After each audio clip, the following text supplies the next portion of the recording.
orang ketiduran sholat, terbangunnya di waktu terlarang. Maka diqadha di waktu terlarang tidak ada masalah. Misal, pian ketiduran sembahyang asar, bangunnya pas hendak terbenam matahari. Diqadha di waktu itu tidak ada masalah.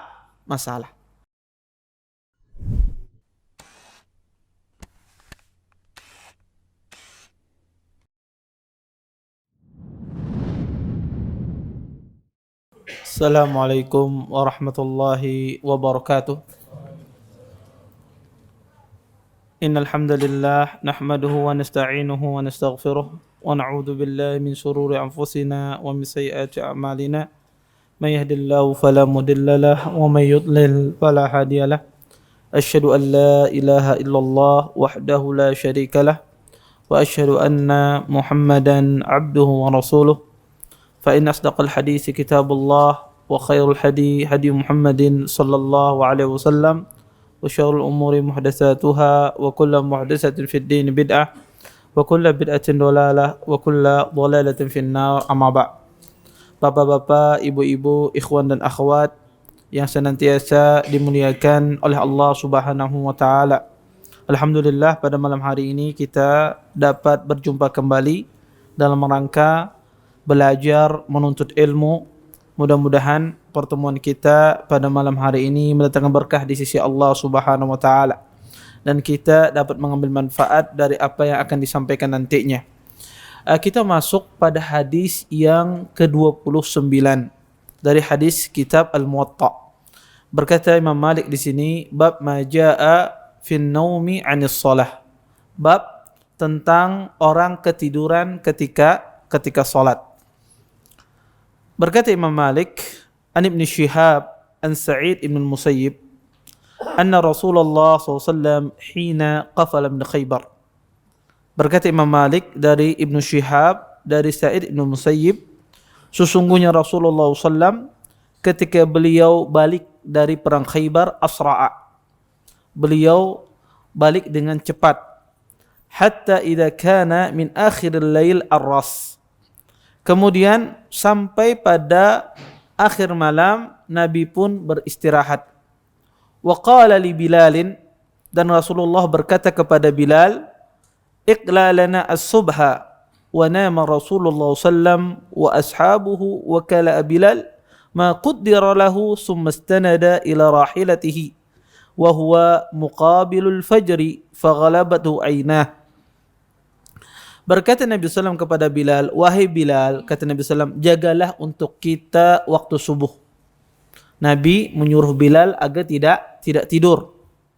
Dan Rasulullah SAW beserta para sahabat yang lain, beliau tidur. Dan Bilal pun berjaga-jaga, ya. Kemudian beliau, ya, menyandarkan badan beliau ke hewan tunggangan beliau ketika mendekati fajar, dan ternyata Bilal, ya, beliau pun ketiduran, ya. Falam yastayqid Rasulullah wala Bilal wala ahadun minar raqbi hatta darabathum asy-syams fa fazi'a Rasulullah sallallahu alaihi wasallam. Kemudian tidak ada yang bangun, ya, Rasulullah pun tidak bangun dan juga Bilal pun tidak bangun. Dan tidak ada satu pun dari sahabat pun yang bangun sampai, ya, matahari, ya, menyinari mereka. Maka Rasulullah pun terkejut. Maka Rasulullah berkata, faqal ya Bilal. Faqala Bilal, ya Rasulullah, akhadha bi nafsi alladhi akhadha bi nafsik. Faqala Rasulullah sallam, iqtadu faba'athu rawahilahum faqtaduha syai'an. Kemudian Nabi pun berkata, wahai Bilal, berkata Bilal, wahai Rasulullah, sesungguhnya diriku telah dilalaikan, ya, sebagaimana juga dirimu telah dilalaikan. Berkata Rasulullah, maka tuntunlah, maka bawalah, kata Nabi SAW, kendaraan kalian. Maka para sahabat pun menuntun kendaraannya. Summa amara Rasulullah Bilalan. Kemudian Rasulullah pun memerintahkan Bilal, fa aqama as-salah fa shalla lahumus subha. Kemudian didirikan salat, maka mereka pun salat subuh. Summa qala hina qada as-salah. Kemudian Nabi pun berkata setelah mengqadha salatnya, Nabi mengatakan, "Man nasiya as-salah falyusalliha idza dzakaraha, fa inna Allah azza wa jalla yaqul aqimis salata li dzikri." Kata Nabi, barang siapa yang lupa salat, maka hendaklah dia salat ketika mengingatnya. Sesungguhnya Allah Subhanahu wa taala mengatakan, dirikanlah salat karena untuk mengingatku. Hadirin dan hadirat, ikhwan dan akhwat yang dimuliakan oleh Allah Subhanahu wa taala, sebelum kita masuk pada pembahasan apa yang bisa kita ambil dari hadis ini, pertama saya ingin menjelaskan dari sisi sanadnya. Ya, hadis ini ya sebagaimana yang antum lihat di sini, Sa'id bin Musayyib meriwayatkan dari Rasulullah sallallahu alaihi wasallam. Sa'id bin Musayyib ini seorang tabi'in. Tabi'in itu adalah generasi setelah sahabat. Tentunya di sini beliau tidak bertemu dengan Nabi sallallahu alaihi wasallam. Di sini beliau meriwayatkan, Sa'id bin Musayyib meriwayatkan dari Rasulullah sallallahu alaihi wasallam. Di sini para ulama mengatakan, ya, di dalam hadis ini terjadi khilaf dalam sanad hadis ini. Hadis ini berporos pada Zuhri. Sering saya sebutkan dalam pertemuan, setiap hadis itu pasti ada disebut dengan madarul isnad. Poros isnad. Jadi semua jalur itu pasti akan berkumpul pada satu orang. Nah, poros dalam sanad ini adalah Imam Az-Zuhri. Ibnu Syihab, yang dikatakan oleh Imam Malik, Ibnu Syihab itu adalah Imam Az-Zuhri. Nah, Imam Az-Zuhri ini memiliki banyak murid. Di antaranya Imam Malik, kemudian di antaranya Ma'mar, kemudian Sufyan Ats-Tsauri, ya, dan yang lainnya. Nah, Imam Malik meriwayatkan dari Imam Zuhri, kemudian dari Sa'id bin Musayyib dan Nabi sallallahu secara mursal. Artinya tidak disebutkan sahabat yang meriwayatkan ini.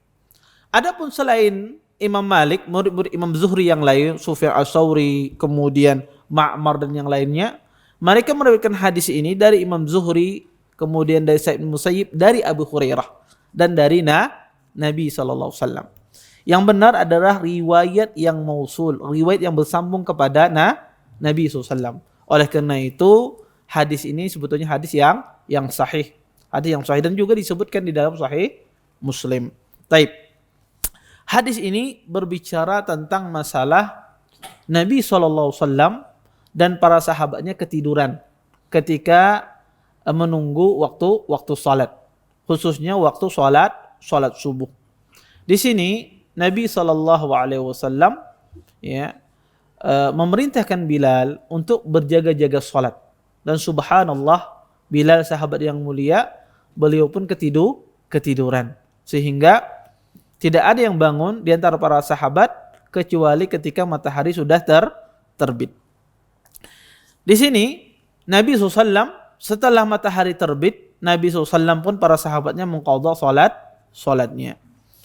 Berdasarkan hadis ini, para ulama mengatakan bahwasanya jika seandainya ada seseorang ketiduran ketika salat dan keluar waktunya, maka wajib dia mengqadha salat tersebut secara segera. Tidak boleh dia tunda. Dalilnya apa? Hadis Nabi SAW. Di akhir hadis ini, man nasiyas shalah falyusalliha idza dzakaraha. Barang siapa lupa salat, maka hendaklah segera dia salat jika dia mengingatnya. Maka orang yang tidur berapapun ya lama tidurnya, maka wajib dia qadha salatnya. Walaupun 3 hari ketiduran, iya, walaupun 3 hari, ya. Ya, amun kada pingsan ini tidurnya luar biasa, ya. Maka wajib dia mengqadha salatnya. Kalau yang kelewatan itu 2 salat, misal orang tidur di waktu dekat maghrib, dia tidur. Kemudian ketiduran, bangunnya setelah isya. Taib. Bagaimana cara mengqadha salatnya? Maka dia mulai dengan secara tertib. Dia mulai maghrib dulu, baru setelah itu isya. Walaupun dia terbangun di waktu salat isya, maka dia mulai dengan tertib. Maghrib dulu, baru setelah itu isya. Taib. Para ulama mengkiaskan orang ketiduran di dalam sholat ini dengan orang memakan obat. Contoh misalnya, kita kalau flu, ya, biasanya makan obat, ya, dan terasa ngantuk yang sangat berat, ya. Atau seseorang kadang-kadang makan obat, kemudian dia tidak sadar, ya, tidak sadar, ya, hilang kesadarannya, ya, semacam obat bius dan semisalnya, hilang kesadarannya. Para ulama mengatakan orang yang memakan obat yang mana hilang kesadarannya, maka ini sama seperti orang tidur. Wajib dia qadha. Berbeda dengan orang pingsan, sebagaimana saya jelaskan pada pertemuan sebelumnya. Orang pingsan ini maka dilihat lama pingsannya sebagaimana kita jelaskan. Tetapi orang meminum obat ini maka sama seperti orang tidur. Walaupun itu obat bius dan semisalnya, maka wajib dia qadha salat tersebut. Berapapun salat yang ditinggalkan, wajib dia qadha. Ya. Karena dia sama seperti orang yang sedang tidur. Kemudian adapun orang yang hilang akalnya seperti orang gila, kemudian dia sembuh dari gilanya, maka orang semacam ini tidak perlu mengqadha salatnya. Contoh, orang gila selama 1 tahun, kemudian di waktu asar, ya, dia sembuh, ya. Subhanallah, dia sembuh di waktu asarnya. Kemudian, ya, apakah dia qadha, ya, subuh, zuhur tersebut pada hari tersebut? Kita katakan tidak. Kenapa? Rasulullah SAW bersabda, rufi'al qalam an salasah. Diangkat pena itu dari 3, kata Nabi SAW. Ya, anin naim hatta yastayqid, wa anil sabi hatta yablugh, wa anil majnun hatta yaqil. Kata Nabi SAW, diangkat pena itu dari 3 hal. Di antaranya dari orang tidur sampai dia bangun, dari bayi sampai dia balik, dan dari orang yang gila sampai dia sembuh, sadar. Ya. Maka orang gila dia tidak perlu mengqadha salatnya. Taib. Bagaimana dengan orang yang mabuk? Orang yang mabuk misalnya, ya, tentu Allah Subhanahu wa taala berfirman dalam Al-Qur'an, kata Allah, la taqrabus salata wa antum sukara. Janganlah kalian mendekati salat sedangkan kalian dalam keadaan mabuk. Terus orang mabuk ini mengqadha salatnya apa tidak? Dia misalnya dia mabuk di waktu zuhur, ya. Kemudian dia sudah siuman di waktu asar. Apakah dia qadha salat zuhur yang dia tinggalkan ketika dia mabuk? Maka para ulama sepakat bahwasanya orang mabuk itu wajib dia qadha salat yang dia tinggalkan. Ya. Maka orang mabuk ini, ya, apa saja salat dia tinggalkan karena dia mabuk, maka dia qadha salatnya. Mabuknya di waktu pagi misalnya, kemudian sadarnya di waktu asar, maka ketinggalan salat subuh, salat zuhur, maka wajib dia qadha subuhnya, zuhurnya. Ya, dan ulama ini ijma', ya. Orang mabuk itu harus dia qadha. Kemudian bagaimana dengan seseorang yang misalnya dia ketiduran tapi dia lupa, ya, salat mana yang dia ketidurannya, atau dia lupa misalnya apakah tadi dia ketidurannya, ya, di waktu zuhur, ya, ataukah di waktu asar. Karena si Dini lawas benar tidurnya misalnya 1 hari 1 malam, keuyuhan begawi, ya, kemudian ketiduran, ya, ketiduran, bangunnya, ya, tidur di waktu siang, bangunnya hendak parak subuh. Si Dini bingung tadi. Yang saya lakukan tadi, saya ketidurannya di waktu asarkah apa di waktu zuhur? Ya, di waktu zuhur. Atau si Dini enggak diingat sama sekali. Tadi daweh apa anak tidur tadilah. Rasa lawas benar macam itu. Dia tidak ingat sama sekali. Iya. Sama sekali. Berapa salat yang dia tinggalkan. Maka kalau seseorang tidak tahu salat yang mana dia tinggalkan, salat tidak tahu dia salat mana yang dia tinggalkan tadi, ketiduran, maka apa yang harus dia lakukan? Wajib dia mengqadha itu 5 waktu. 5 waktu itu harus dia qadha. kalau seandainya dia tidak tahu di mana sholat yang ketinggalan tersebut. Maka wajib dia qadha waktu sholat itu kelima-limanya. Ya, tadi yang ketinggalan asar kah, maghrib kah misalnya, atau subuh kah, dia tidak tahu mana sholat yang ditinggalkan. Maka wajib dia mengqadha sholat tersebut. Tetapi jika seandainya perkiraannya cuma kalau nggak zuhur dengan asar, maka dia qadha zuhur dan asar. Tapi kalau seandainya dia sama sekali lupa betul sholat yang mana dia tadi ketiduran, ya, tidak tahu dia di antara 5 waktu sholat tersebut, maka dia harus qadha kelima-lima waktu sholat tersebut. Ya. Ini ya penjelasan ya kiranya dari hadis Sa'id bin Musayyab dari Nabi SAW yang sebetulnya hadisnya diriwayatkan dari Abi Hurairah. Baik. Kita lanjutkan pada hadis berikutnya. Ya. Berkata Imam Malik, an Zaid bin Aslam, annahu qala, arrasa Rasulullah sallallahu alaihi wasallam lailatan bi tariqi Makkah. Dari Zaid bin Aslam, sesungguhnya Nabi SAW beliau beristirahat pada suatu malam ketika menuju Makkah. Wa wakkala Bilalan ayyuqidhahum lis-shalah. Faraqada Bilal. Dan Nabi pun mewakilkan Bilal untuk membangunkan mereka untuk salat. Maka Bilal pun tertidur. Wa raqadu hatta istayqadhu. Dan Nabi SAW berserta para sahabatnya juga tertidur, ya, sampai mereka terbangun.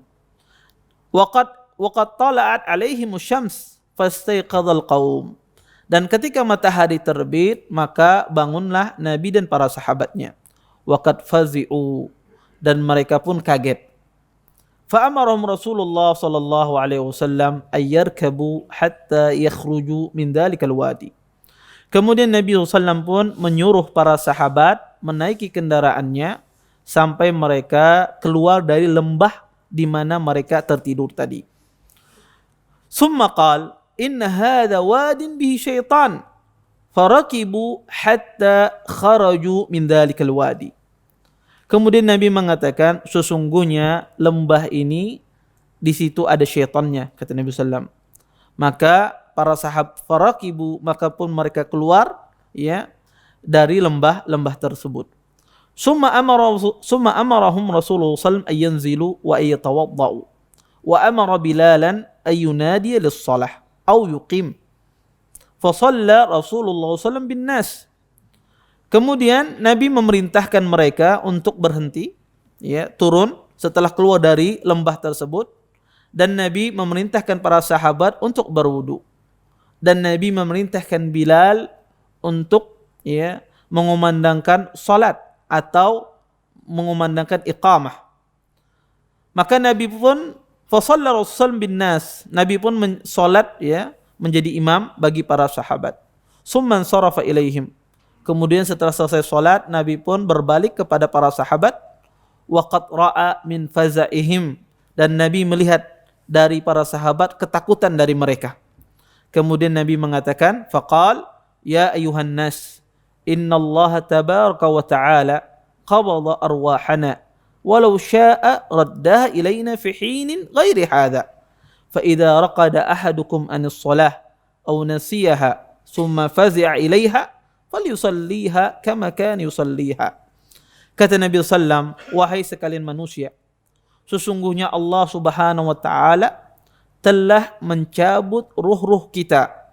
Kalau seandainya Allah Subhanahu wa taala menghendaki ingin mengembalikannya kepada kita di waktu selain ini, maka Allah itu bisa. Fa idza raqada ahadukum anis shalah, dan jika seandainya kalian tertidur, ya, ketika waktu salat, atau kalian lupa tentang waktu salat, kemudian, ya, kalian, ya, takut, ya, atasnya, maka hendaklah kalian salat sebagaimana kalian salat di waktunya. Kemudian summa tafata Rasulullah sallam ila Abi Bakr As-Siddiq radhiyallahu anhu. Faqal inna syaitana ata Bilalan wa huwa qa'imun yusalli. Fa'ajja'ahu falam yazal yuhaddi'uhu kama yuhadda'u as-sabiyyu hatta nam. Kemudian Nabi pun menoleh kepada Abu Bakar As-Siddiq radhiyallahu anhu. Beliau berkata kepada Abu Bakar, sesungguhnya syaitan telah datang kepada Bilal, sedangkan dia berdiri dalam keadaan salat. Kemudian syaitan pun menjadikan Bilal tersebut pun tertidur, dan syaitan tersebut menidabobokkan Bilal sebagaimana menidabobokkan seorang anak kecil sampai dia tidur. Summa da'a Rasulullah Bilalan, kemudian Nabi pun memanggil Bilal. Fa akhbara Bilal Rasulullah sallallahu misla alladhi akhbar Rasulullah Abu Bakrin. Faqala Abu Bakrin asyhadu annaka Rasulullah. Kemudian Nabi pun memanggil Bilal dan Bilal pun memberitakan kepada Nabi seperti Rasulullah memberitakan kepada Abu Bakar. Kemudian mendengar demikian, Abu Bakar berkata, aku bersaksi sesungguhnya engkau wahai Rasulullah adalah utusan Allah Subhanahu wa taala. Hadis ini juga hadis yang sama seperti yang kita sebutkan tadi. Hadis ini juga hadis yang mursal, tetapi jalur yang lain ada jalur yang sahih sehingga hadis ini menjadi hadis yang hasan. Di hadis ini juga menjelaskan cerita yang sama tentang masalah Nabi SAW ketiduran. Tetapi di sini ada tambahan. Kenapa Nabi SAW tidak langsung mengqadha salat? Ketika terbangun dari tidurnya, Nabi tidak langsung mengqadha salatnya. Tapi Nabi para sahabat keluar dulu dari lembah tersebut. Di sini kata para ulama, pada asalnya mengqadha salat itu harus dilaksanakan segera.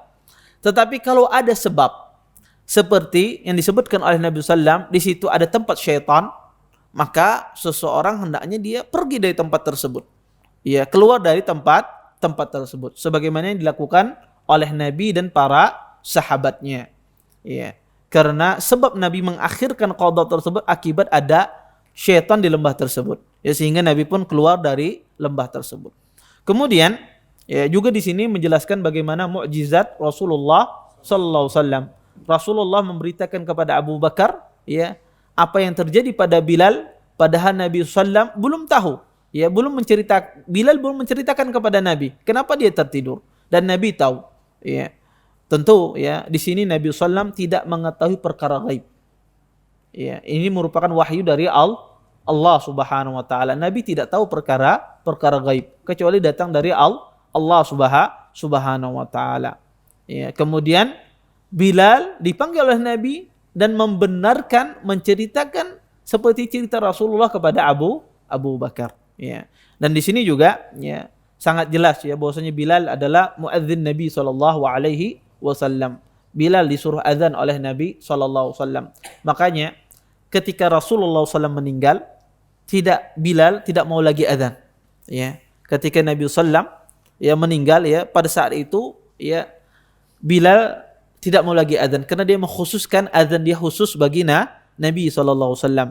Ketika Baitul Maqdis dibuka, Umar bin Khattab radhiyallahu anhu menyuruh Bilal untuk azan. Kata Umar, wahai Bilal, azanlah kata Baitul Maqdis ini. Padahal Bilal tidak pernah lagi azan semenjak Rasulullah SAW meninggal. Ketika pembukaan Baitul Maqdis, Umar bin Khattab radhiyallahu anhu menyuruh Bilal. Pada saat itu Bilal berazan di kata Baitul Maqdis, semua sahabat pun menangis karena mereka ingat azannya Bilal ini adalah azannya pada Rasulullah SAW masih hidup, sehingga mengingatkan para sahabat tentang kehidupan mereka bersama Nabi sallallahu alaihi wasallam.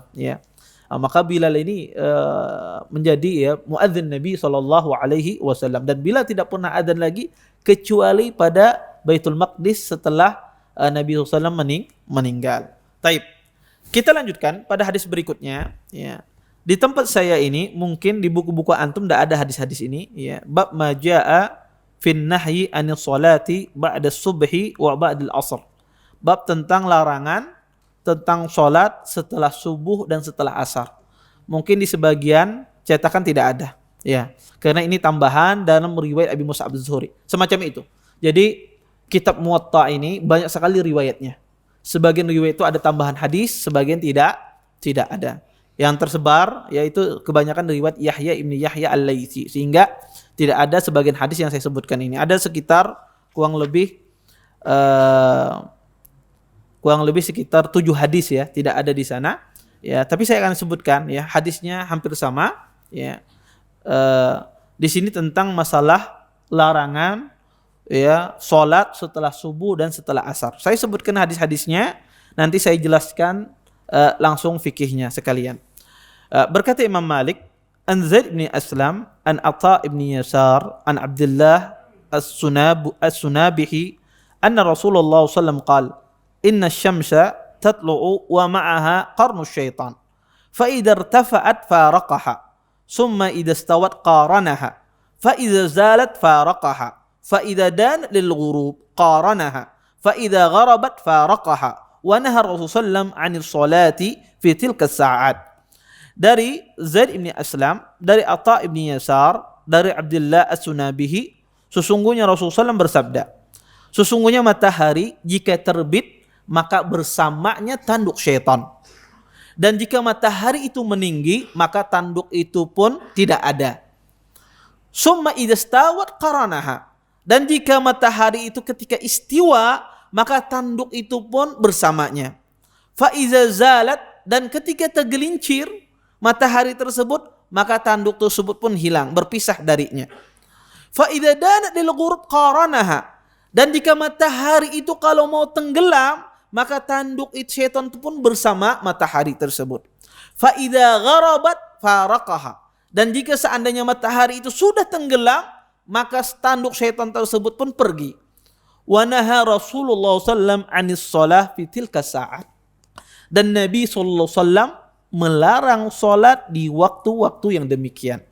Ya. Saya jelaskan dulu maknanya secara umum, nanti masalah fikihnya di akhir.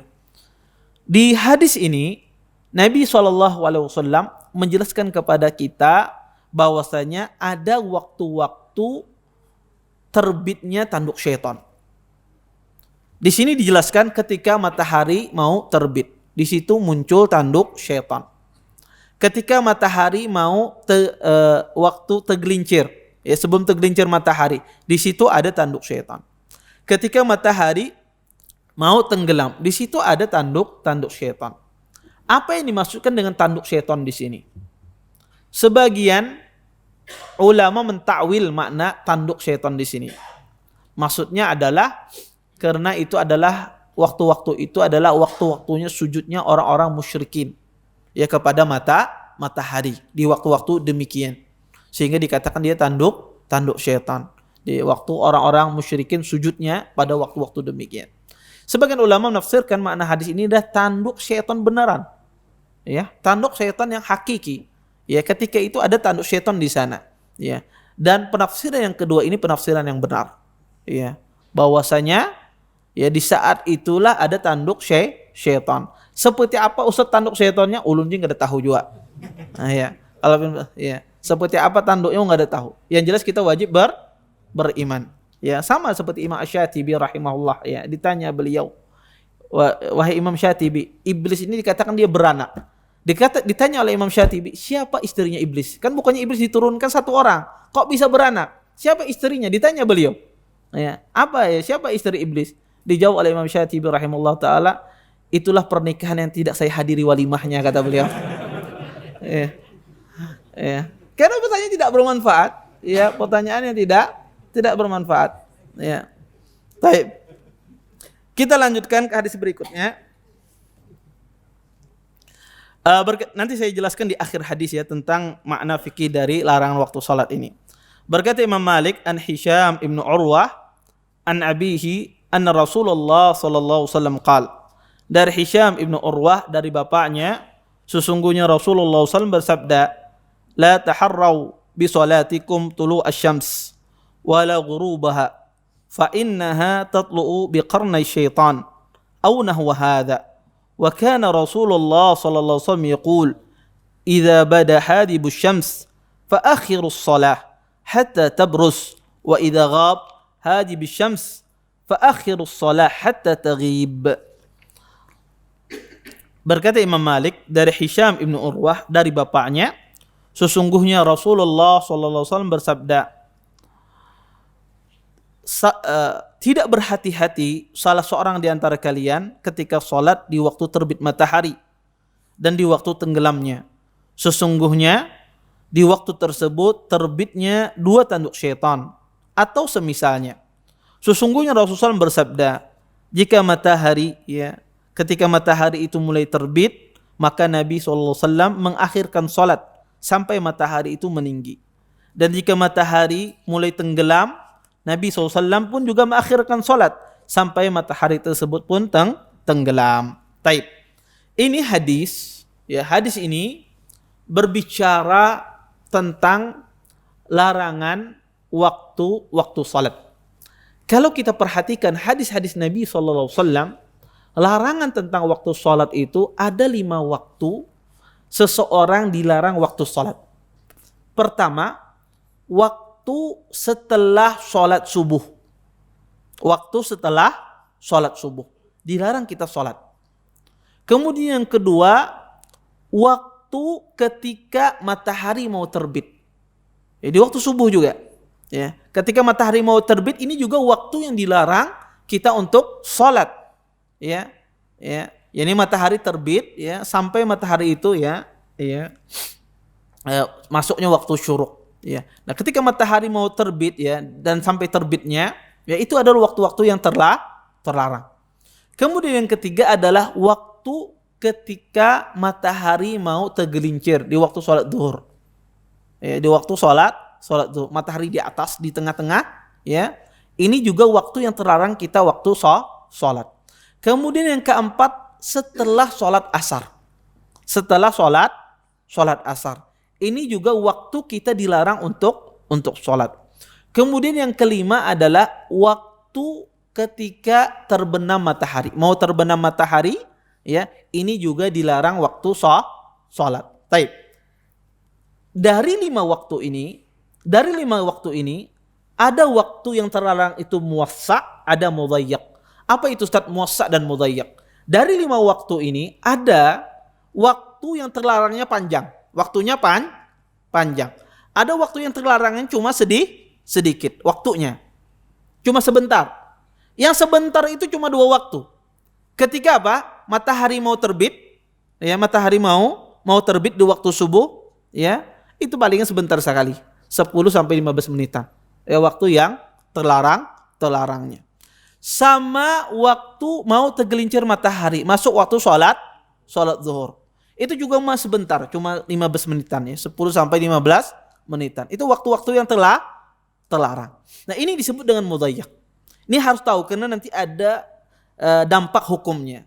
Adapun 3 waktu itu adalah waktu yang apa? Muwassa', waktu yang luas. Taib. Kalau kita paham ini, maka kita akan bisa memposisikan setiap masalahnya. Salat itu ada salat sunnah, ada salat wajib. Salat wajib itu dilaksanakan atau di waktu terlarang maka tidak ada masalah. Contoh, orang ketiduran salat terbangunnya di waktu terlarang. Maka diqadha di waktu terlarang tidak ada masalah. Misal, pian ketiduran sembahyang asar, bangunnya pas hendak terbenam matahari. Diqadha di waktu itu tidak ada masalah. Maka sholat wajib apapun di waktu yang manapun waktu terlarang itu tidak ada masalah kita mengqadhanya. Ini tidak ada masalah. Taib. Tinggal sholat sunnah. Sholat sunnah itu ada 2. Ada sholat sunnah yang disebut dengan sholat sunnah mutlak. Sholat sunnah mutlak ini adalah sholat sunnah yang tidak berkaitan dengan waktu dan tempat. Seperti apa Ustadz? Pian masuk, pian datang ke rumah, kemudian pian hendak sembahyang sunnah. Sekehendak pian hendak 2 rakaat, 8 rakaat, 10 rakaat, 12 rakaat, tidak ada batasannya. Itu sholat sunnah mutlak. Kita hendak sembahyang benar. Kita hendak sembahyang aja. Maka ini sholat sunnah mutlak, tidak ada batasannya. Ada sholat sunnah yang disebut dengan sholat sunnah dzatul asbab. Sholat sunnah yang dilakukan karena ada sebab. Nah, sholat sunnah mutlak ini tidak boleh, ulama sepakat, tidak boleh dilaksanakan di waktu yang terlarang. Sholat sunnah mutlak ini tidak boleh dilaksanakan di waktu terlarang yang 5 tadi. Tidak boleh sama sekali. Adapun sholat sunnah dzatul asbab, Sholat sunnah yang memiliki sebab. Seperti apa contohnya? Sholat tahiyatul masjid, sholat wudu, sholat jenazah, sholat tawaf, setelah tawaf, sholat kusuf, gerhana bulan, gerhana matahari, dan sholat yang lain. Maka ini disebut dengan sholat dzatul asbab, memiliki sebab. Sholat-sholat semacam ini, berdasarkan pendapat yang paling rajih kalangan para ulama, tidak boleh dilakukan di waktu terlarang yang waktunya sempit. Di waktu yang terlarang yang waktunya sempit. Di waktu ketika apa? Matahari mau tergelincir atau ketika matahari mau terbit. Ketika matahari mau terbit. Ini berdasarkan pendapat yang rajih. Apa dalilnya?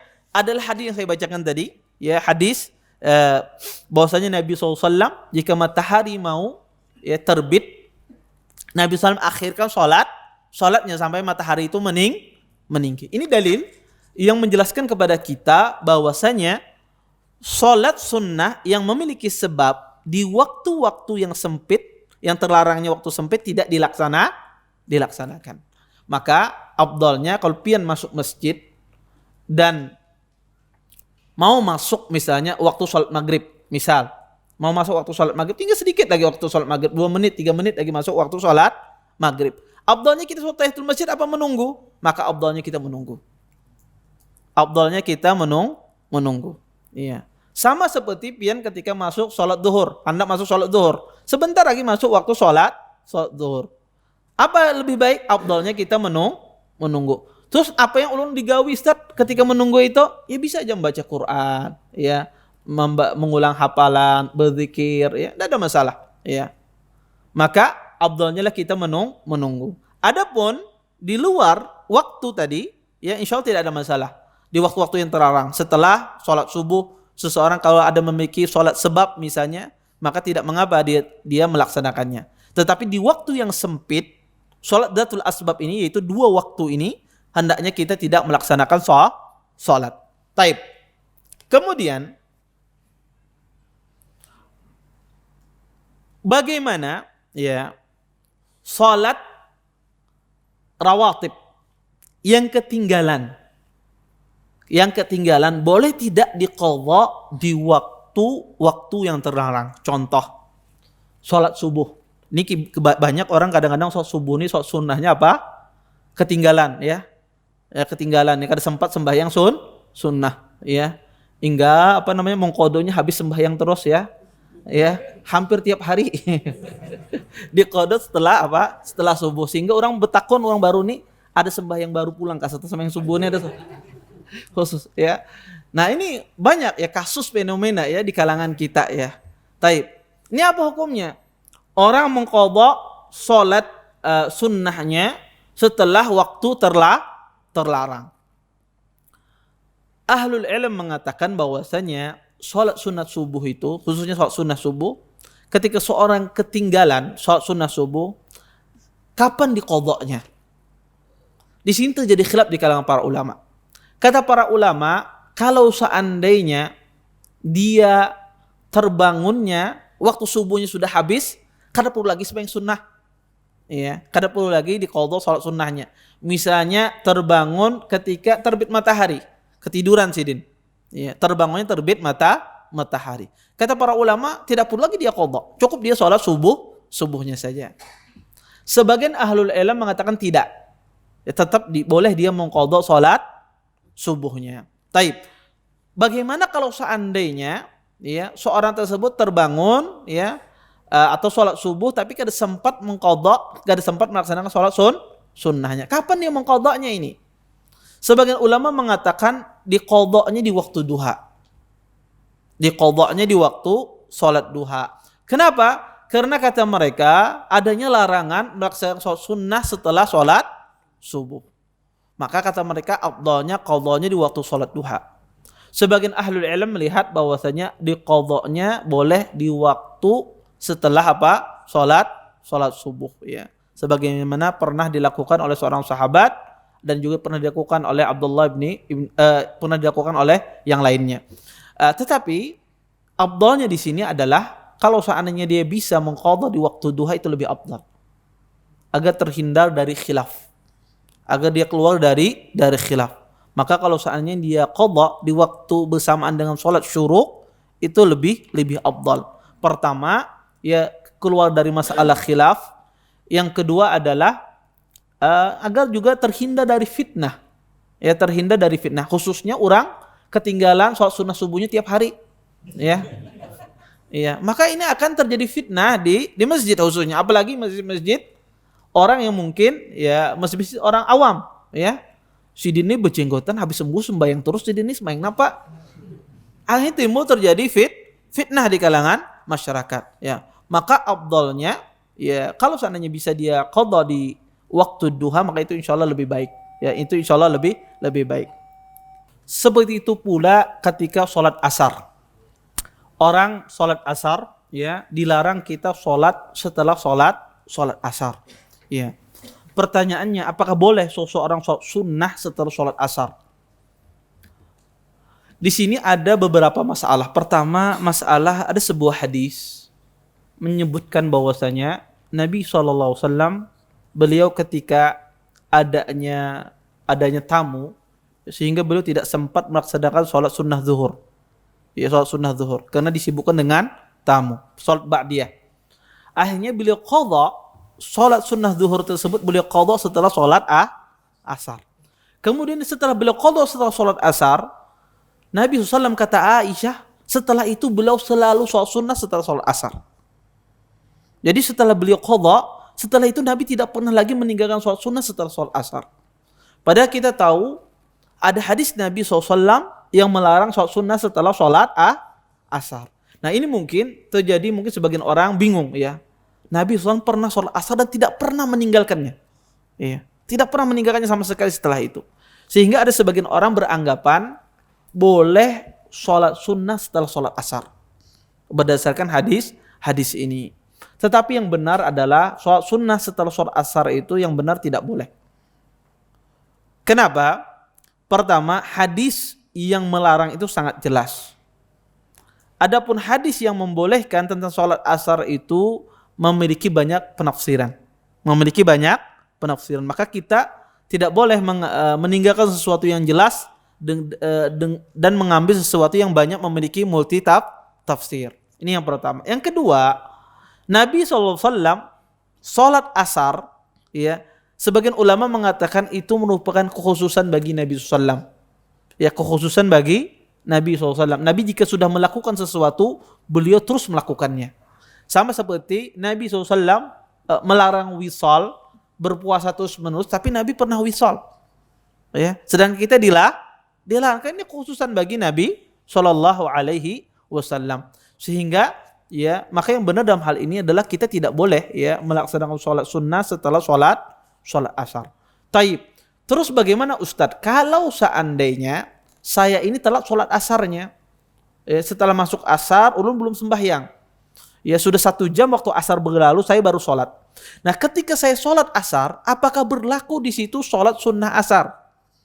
Sedangkan waktunya sudah berlalu. Apakah saya sholat sunnah asar pada saat itu termasuk orang yang dilarang melaksanakan sholat sunnah setelah sholat asar?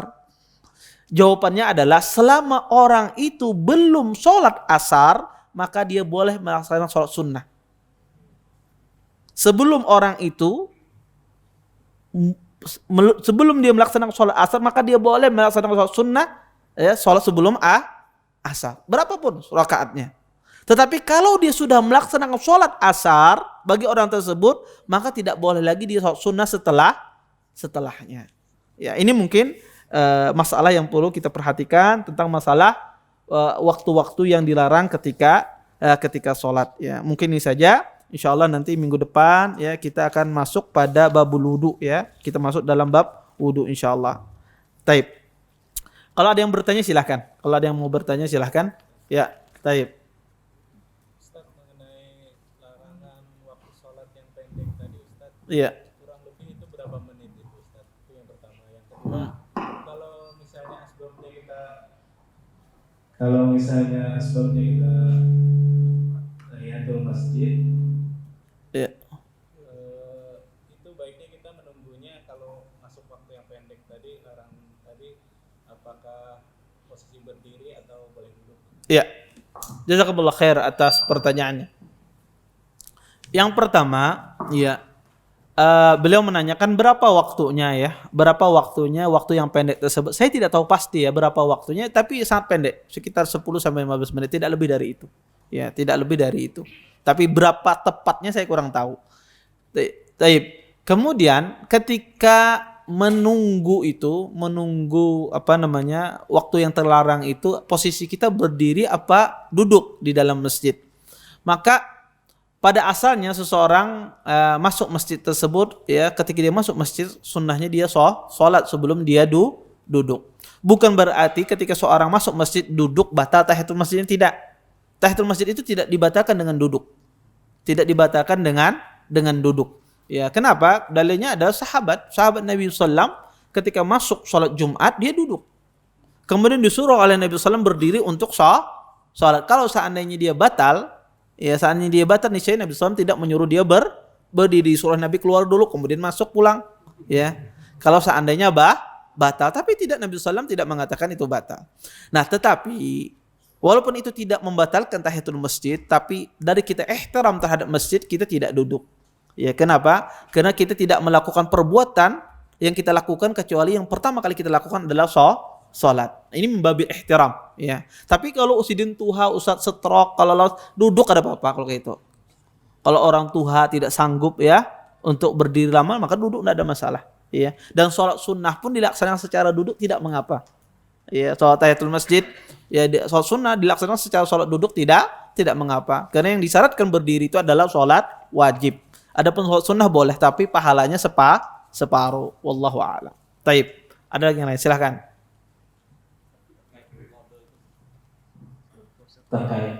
Terkait mengkodok. Iya. Ada seseorang yang sakratul maut dan masuk waktu sholat, itu gimana Ustaz? Iya. Jazakumullah khair. Kalau orang dalam keadaan sakratul maut, ya, masuk waktu sholat, ya, dia masuk waktu sholat, tentu orang dalam keadaan sakratul maut tersebut, ya, waktu sholat kan ada waktunya muwassa, ya, waktu muwassa.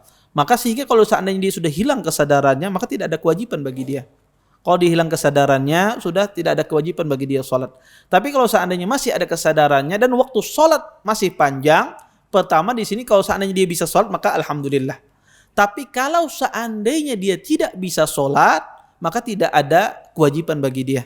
Ya. Kemudian dia meninggal, sholatnya belum, ya, sholatnya belum, sedangkan waktunya masih panjang, tidak perlu diqadha, ya, dan tidak perlu ahli warisnya menggantikan sholatnya, karena tidak ada di dalam sholat itu niyabah, pengganti. Beda dengan puasa. Kalau puasa itu kalau seandainya orang tidak bisa bayar karena dia meninggal, misalnya sidin sakit, kemudian beliau ini sembuh, ya, sebetulnya bisa beliau qadha, tapi beliau akhirkan terus. Kemudian qadarullah beliau meninggal. Ini wajib ahli warisnya memuasakan. Bisa dibagi dengan berapa orang gitu ya. Tetapi kalau sholat tidak. Kalau sholat itu sudah, orang itu kalau sudah sholat tidak ada yang lain, tidak boleh yang lain menggantikannya. Wallahu a'lam. Taib. Ini ada pertanyaan dari YouTube dan Facebook ini. Facebooknya Masjid Al-Faruq, ya. Assalamualaikum warahmatullahi wabarakatuh. Afwan, izin bertanya, apa tata cara mengqadha salat sama dengan jamak? Barakallahu fik. Tentu kalau ini dimasukkan di sini tata caranya secara tertib, iya. Kalau jamak misalnya seorang menjamak salat antara maghrib dan isya dilaksanakan di waktu isya, maka dimulai dengan cara tertib maghrib dulu baru isya. Sebab itu pula orang yang mengqadha salat yang ketinggalan dua waktu, misalnya ketinggalan salat zuhur dan asar, maka dia qadha dulu apa pertamanya zuhur kemudian asar. Kalau ditanyakan dari sisi itu, ya betul secara tertib. Tapi kalau ditanyakan ya apakah sebagaimana kita ketahui dalam menjamak itu karena ada beberapa sebab, ya, karena sakit, karena dia safar dan semisalnya, maka mengqadha ini ya tidak diperbolehkan kecuali karena ada uzur syar'i. Berbeda dengan jamak. Jamak itu karena ada uzur syar'i, ya. Sedang qadha ini juga karena ada uzur syar'i, ya, tetapi uzurnya tentu saja berbeda. Taib. Bismillah Ustadz, bagaimana status sholat orang yang mengalami koma dan sakit keras?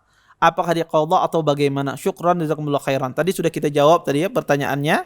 Orang yang koma ya kalau dia sadar, kalau dia bisa sholat maka silahkan dia sholat.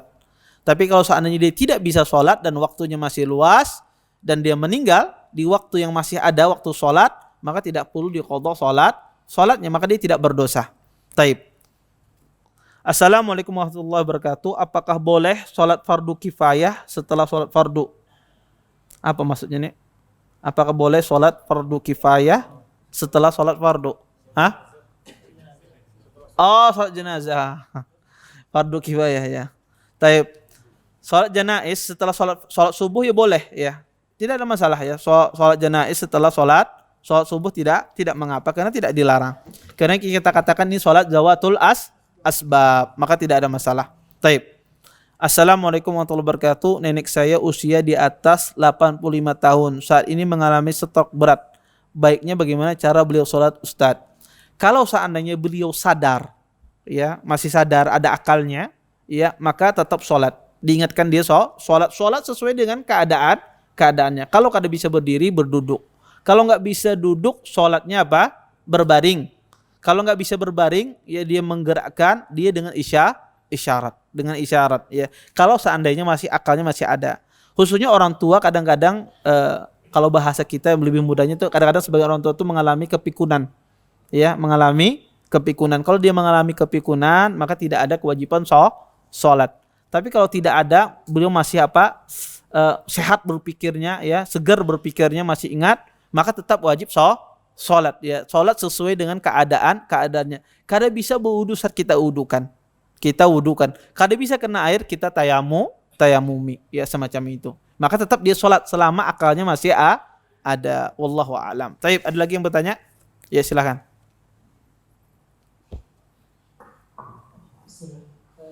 Ya 1, 2 nggak apa-apa.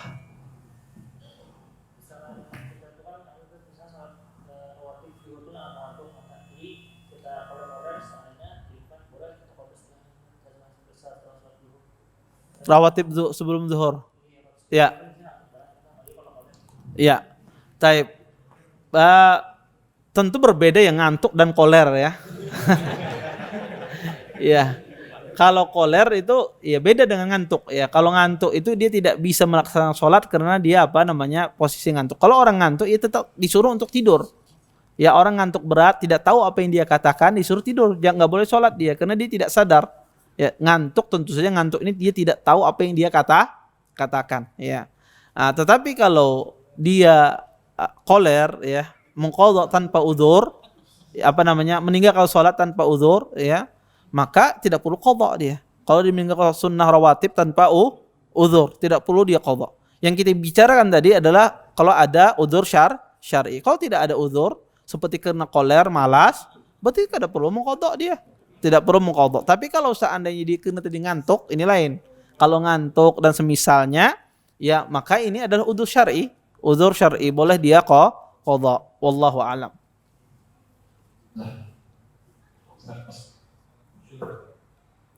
Kenapa? Syur, ya. Pertama Anda mendengar bahwa hadisnya mengerjakan sholat syuruk yang sebelumnya setelah sholat subuh diisi dengan menunggu dengan berzikir itu sama pahalanya dengan haji dan umroh. Terus yang kedua, ada yang menuntut bahwa waktu syuruk yang ditentukan di masjid-masjid misalkan 6.20 itu setelah itu 15 menit kemudian itu adalah waktu yang terlarang sholat. Apakah itu benar Ustaz? 15 sampai 20 menit. Jadi menunggu 15 sampai 20 menit setelah dari waktu syuruk yang ada di aplikasi ataupun di mesin-mesin ini. Ya. Jazakumullah khair atas pertanyaannya. Pertama kalau ditanya tentang derajat hadis salat syuruk, pertama dijawab dari dua sisi. Pertama adalah tentang masyru'iyah atau disyariatkannya salat syuruk itu ada enggak? Ada salat syuruk itu ya. Tidak diragukan lagi salat syuruk itu boleh dikerjakan. Boleh dikerjakan karena dia awal waktu salat duha. Dia adalah awal waktu salat duha. Artinya salat syuruk itu boleh dikerjakan, boleh, tidak ada masalah. Tinggal permasalahannya fadilahnya. Fadilahnya itu apa? Apakah betul fadilahnya itu seperti pahala haji dan umrah ataukah tidak? Jadi yang dipermasalahkan itu apa? Fadilahnya, bukan tentang masyru'iyah sholatnya. Adapun masyru'iyah sholatnya hadisnya sahih. Tetapi yang dipermasalahkan ada fadilahnya. Nah, kalau berbicara tentang masalah fadilahnya seperti haji dan umrah, ya, saya pribadi wallahu a'lam, saya condong fadilahnya itu lemah. Fadilahnya itu lemah, walaupun sebagian ulama menghasankan ya dengan jalur yang banyak. Tetapi saya pribadi berdasarkan yang saya pelajari, yaitu fadilahnya itu lemah ya, fadilahnya lemah ya. Tetapi walaupun demikian, kalau seandainya ditanya, berarti kan dikerjakan. Ya, dikerjakan. Cuma kita berbicara tentang masalah fadilahnya. Maka dia mendapat keumuman fadilah tentang masalah sholat duha yang dikerjakan oleh orang tersebut ya. Ini sebetulnya titik poinnya. Karena ada sebagian orang melemahkan hadis sholat syuruk ya, ini sholat syuruk ini hadisnya lemah, sholat syuruk ini tidak ada, ini salah juga ya. Dia berarti dia tidak paham ini ya tentang masalah apa? Masalah tentang hadis ini ya. Kadang-kadang ini Syekh Albani salah dalam masalah ini. Seolah-olah kadang-kadang memposisikan dia lebih alim daripada Syekh Albani. Satu hadis saja dia tidak paham ya. Semacam itu. Ini juga keliru ya. Maka ya yang benar ya, sholat syuruk itu masyru'iyahnya ada. Ya masyru'iyahnya ada, tapi cuma yang diselisihkan ada fadilah ya, fadilah. Kemudian masalah yang kedua, masalah di aplikasi ya, katanya di aplikasi itu adalah waktu yang terlarang. Saya tidak tahu ya apakah benar perkataan semacam ini, karena ini butuh melakukan penelitian ya. Apakah yang berkata itu sudah melakukan penelitian, ini juga butuh diklarifikasi ya. Butuh diklarifikasi karena orang biasanya membuat aplikasi semacam itu dia sudah melakukan penelitian ya. Sudah melakukan observasi dan semisalnya. Nah, kadang-kadang yang berbicara ini sudahkah melakukan observasi, sebatas kemana keilmuannya dia juga harus dipertanyakan. Jangan-jangan membaca di Google aja sih, Den. Ya, apa macam. Nah, ini juga harus dipertanyakan. Maka harus dilihat siapa yang bertanya, keilmuannya seperti apa. Ya, kalau Anda ditanya, Anda terus terang nggak pernah melakukan penelitian observasi ya tentang aplikasi-aplikasi yang ada, dan aplikasi yang ada sangat banyak sekali. Dan pada asalnya kita itu percaya. Ya, kalau ada orang sudah melakukan penelitian di orang Muslim melakukan waktu syuruk semacam ini, apalagi ada dari pemerintah, maka insya Allah itu waktunya benar, insya Allah ya. Ya, karena mereka ada timnya tersendiri ya, yang melakukan. Yang masalah itu kadang-kadang yang sendiri-sendiri ini kadang-kadang dia berbicara, oh ini kada betul ini. Pen uji siapa? Oh aku menyaksikan, aku melihat misalnya macam itu ya. Iya. Padahal kadang-kadang sini kada paham syuruk tuh yang kayak apa orang. Nah ini juga pertanyaan yang banyak tanda tanya kita kadang-kadang semacam itu ya. Maka kalau Anda pribadi jadwal-jadwal yang ada saya percaya saja ya, percaya saja karena mereka sudah melakukan penelitian ada timnya, sedangkan kita tidak melakukannya. Lain ya, di masjid sini tim Al Faruq misalnya mengobservasi semua aplikasi kemudian melihat di sini ya enggak ada masalah ya kalau sudah ada melakukan. Tapi kalau kita belum melakukan maka percaya aja apa ada jadwalnya biar kada pusing ya. Taib. Silakan. Terakhir ya. Pertanyaan di meja yang ini kah? Oh, Masya Allah. Banyak banana. Taib. Assalamualaikum warahmatullahi wabarakatuh. Semoga Ustadz dan keluarga serta semua jamaah senantiasa dirahmati Allah Subhanahu wa taala. Afwan, Ustadz izin bertanya dua tema. Apa hukum tukar uang hasil kotak amal masjid di dalam masjid? Jamaah berhuruf duit 500.000 dengan uang hasil kotak amal 5.000 sebanyak 100 lembar. Kada boleh. Karena ini termasuk jual beli. Tukar menukar itu termasuk jual beli. Tukar menukar uang 10.000 dengan ribuan, 1.000 rupiah, 10 itu tidak boleh. Karena itu jual beli, itu namanya sharaf. Jual beli itu ya mubadalatun mal bimal. Tukar menukar harta dengan harta. Ini tukar menukar harta. Kalau bahasa orang dulu istilahnya barter. Ya, barter uang dengan uang. Maka ini tidak boleh. Ya, maka kalau hendak tukar menukar ini di situ Bang, di halaman ya. Di halaman ya, keluar sedikit ke halaman ya. Taib. Apa boleh mengumumkan telah menemukan barang di masjid, ada jamaah yang tertinggal HP di tempat wudu ya. Tidak boleh ya diumumkan di masjid ya, mengumumkan barang kehilangan dan semisalnya. Maka hendaknya kalau hendak mengumumkan bawa mikrofonnya keluar sana, hilang. Iya, Iya, tidak boleh menemukan apa? Kehilangan, karena masjid tidak dijadikan untuk itu. Tidak dijadikan untuk itu. Iya.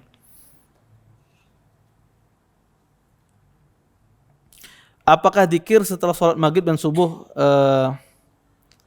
la ilaha illallah wa la syarika lahu mulkul hamdu yuhyi wa huwa ala kulli syai'in qadir, apakah dibaca 10 kali? Hadisnya lemah. Ya pin bisa ulun jelaskan ini di ini promosi lemah. Ulun jelaskan ini di YouTube, ada ulun jelaskan. Ya pin lihat di channel ulun ada ulun jelaskan tentang masalah zikir ini setelah sholat maghrib. Ya. Muhammad Haikal Basyrahil ada ulun jelaskan di YouTube secara detail ini masalah ini.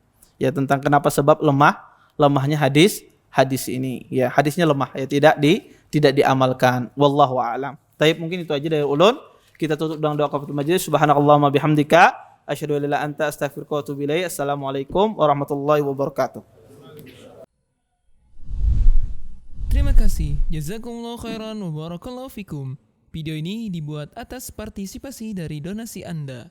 Semoga menjadi amal jariah bagi Anda semuanya.